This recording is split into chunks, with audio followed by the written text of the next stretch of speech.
صباح الخير يا شباب. في خازوق كده او مصيدة بتحصل لناس كتير وانا واحد منهم، حصلت لي.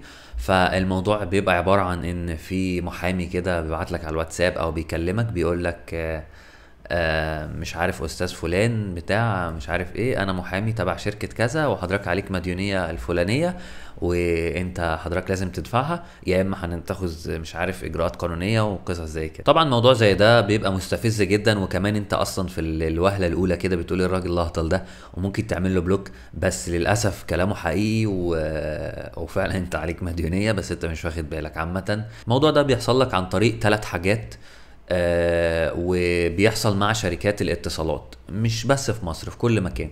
انت دلوقتي بتروح تشتري شريحة خط جديدة، تمام؟ وبتمضي عقد وقصص زي كده وبتشتري الشريحة وتمشي.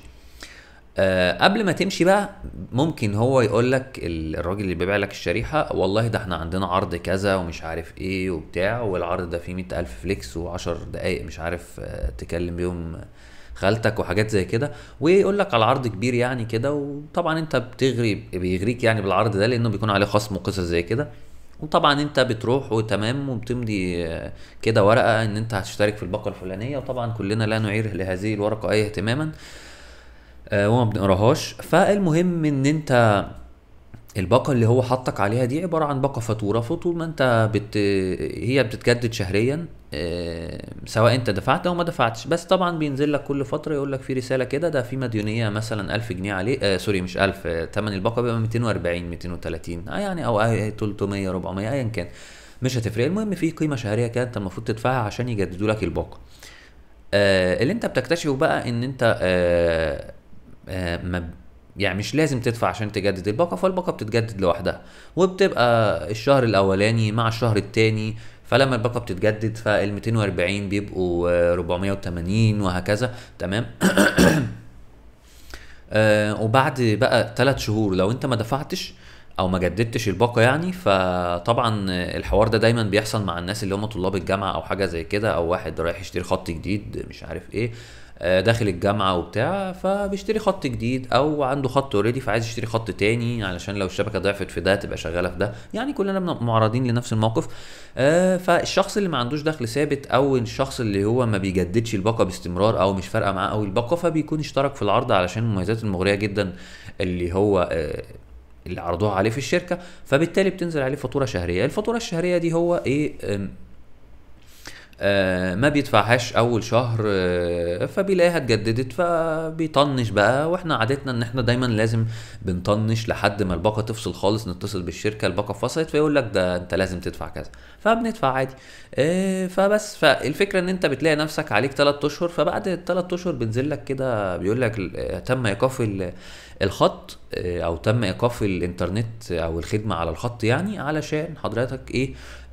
مطلوب منك تدفع ال3 اشهر اللي فاتوا اللي انت طنشت ايه انك تدفع الفاتوره بتاعتهم. فانت بتلاقي ان الموضوع عليك 930 جنيه. انا مثلا كان عليا 931 جنيه في خط قديم انا لا اعرت له اهتماما ولا اصلا كان في بالي خالص. وببساطه زي ما احنا كلنا بنعمل، ما بقتش محتاج الخط، فبالتالي ما بقتش بشحنه. لكن بتتفاجأ ان هم كده كده بيجددوا لك الباقة غصب عنك شهر واتنين وتلاتة وبيدينوك بالمبلغ ده. تاني طريقة بقى ان انت لو رحت اشتريت راوتر 4G بيحصل فيه نفس الكلام، بتنزل عليه باقة شهرية وفاتورة، والفاتورة وبعد ال3 اشهر بيتوقف وبيكون عليك 3 فواتير وقصص زي كده. المهم الحكاية بقى كلها في ايه، او انا جاي احذرك من ان انت ما تقعش في الحوار ده ازاي. انت المفروض آه، هو دلوقتي في شقين، شق على الشركه انا عاتب عليهم فيه يعني، وشق عليك انت.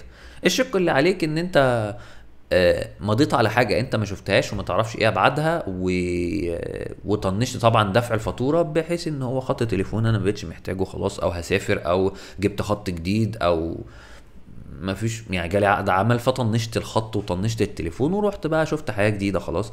فبينزل عليك الفاتورة دي اللي هي بتبقى تم ايقاف خطك ومديونية وكده. الشق بقى اللي على الشركة واللي انا عاتب عليهم فيه وان انا حاسس ان هم بيوقعوك في مصيدة الفاتورة دي، ان الشخص اللي بيقول لك هتشترك على الباقة ومش عارف ايه وبتتجدد الفاتورة اوتوماتيك بشكل اوتوماتيكي لوحدها والجو ده، ولو ما دفعتش هيتم ايقاف خطك. هو بيقول لك لو ما دفعتش هيتم ايقاف خطك، تمام؟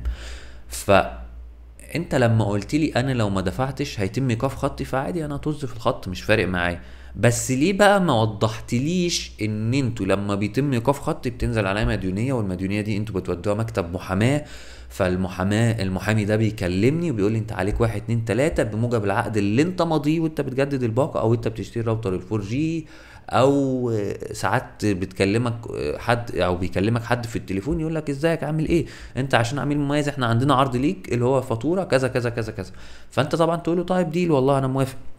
برضو الموافقه بتاعتك الشفهيه في التليفون دي بيعتبروها عقد، ولو انت اشتركت في الباقه ام فاتوره دي هيحاسبوك عليها، وهتنزل مديونيه لو خطك اتوقف، وهتضطر تدفعها غصب عنك، والموضوع ممكن يوصل بيك ان انت وانت مسافر بيقولوا لك انت عليك مديونية لشركة سين من الشركات لازم تروح تدفعها. وطبعا هتلاقي في المطار ايه الاربع شركات المحترمين اللي عندنا موجودين في المطار وفاتحين 24 ساعة، ان انت ممكن تروح تدفع المديونية اللي عليك اللي انت متدين بيها، سواء لراوتر 4G او لراوتر عادي او خط او ايا كان، قبل ما تسافر. فانت متخيل ان الموضوع بيبقى ازاي، ان انت مجرد اشتريت خط وانت اصلا مش منتبه ليه ولا واخد بالك ولا فاهم هو اصلا، يعني عادي انت اشتريت خط تليفونك فيه خطين فبتحط الخطين، اشتريت خط من الشركه دي وخط من الشركه دي، واحد بس اللي انت شغال عليه والتاني كنت حاطط عليه نت، لما بقت الفاتوره بتاعته طويله ورخمت معاك فانت طنشته فما بقتش بتدفع فنزلت عليك مديونيه، فبيكلموك المحامي كذا كذا بموجب العقد اللي انت ماضيه ده واحد اتنين تلاته، وانت لازم ايه تيجي يا برنس تدفع اللي عليك.